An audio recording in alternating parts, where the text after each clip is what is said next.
पश्चिम आशियामधील युद्ध संपण्यासाठी पाकिस्तानमध्ये झालेल्या वाटाघाटी अपयशी ठरल्यानंतर इराण आणि अमेरिका यांच्यातील तणाव आणखी वाढला आहे।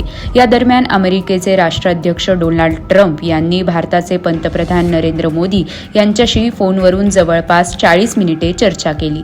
इस्लामाबादमध्ये रविवारी म्हणजेच 11 एप्रिल रोजी अमेरिका आणि इराण यांच्यात जवळपास 21 तास वाटाघाटी झाल्या। मात्र दोन्ही देशांमध्ये कोणत्याही करारावर एकमत होऊ शकलं नाही। यामुळे त्यांच्यातील 2 आठवड्यांसाठीच्या युद्धविरामाबाबत पुन्हा एकदा अनिश्चिततेचे सावट निर्माण झाले आहे।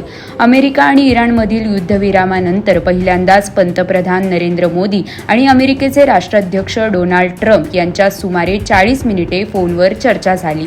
पंतप्रधान नरेंद्र मोदी यांनी सोशल मीडियावर पोस्ट शेअर करत ट्रम्प यांच्याशी झालेल्या चर्चेबाबत माहिती दिली आहे। त्यांनी या पोस्टमध्ये नेमकं काय लिहिलंय हे या व्हिडिओच्या माध्यमातून जाणून घेऊयात। नमस्कार, आपण पाहत आहात लोकसत्ता लाईव्ह।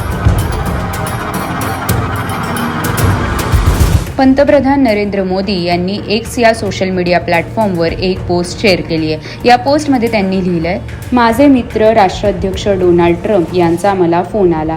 आम्ही विविध क्षेत्रांमधील आमच्या द्विपक्षीय सहकार्याच्या प्रगतीचा आढावा घेतला। आम्ही सर्व क्षेत्रांमधील आमची सर्वसमावेशक जागतिक धोरणात्मक भागीदारी अजून मजबूत करण्यासाठी वचनबद्ध आहोत। याचबरोबर आम्ही पश्चिम आशियामधील परिस्थितीवरही चर्चा केली आणि होर्मुझची समुद्रधुनी खुली आणि सुरक्षित ठेवण्याच्या महत्त्वावर भर दिला।